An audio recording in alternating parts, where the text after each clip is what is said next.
У нас кодекс еще действует, жилищный кодекс Советского Союза, до сих пор, так как жилищный кодекс у нас свой не принят.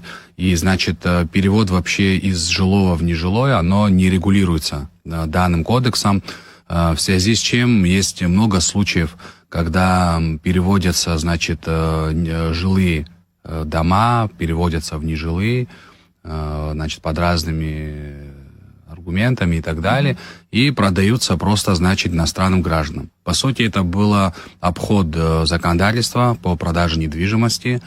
Мы знаем то, что жилую недвижимость невозможно купить иностранному гражданину, такая норма существует в Гражданском кодексе, и, по сути, это был обход закона.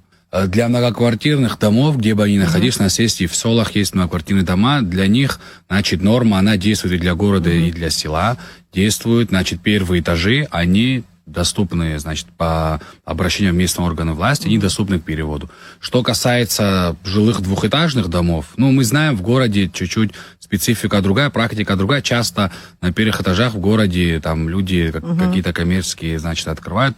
В этом плане мы дали возможность на первых этажах даже двухэтажных домов собственных, возможность перевода. В селах этой возможности как бы мы не дали. Потому что опять будет практика, когда будут переводить первый этаж, там, и под видом нежилой недвижимости продавать.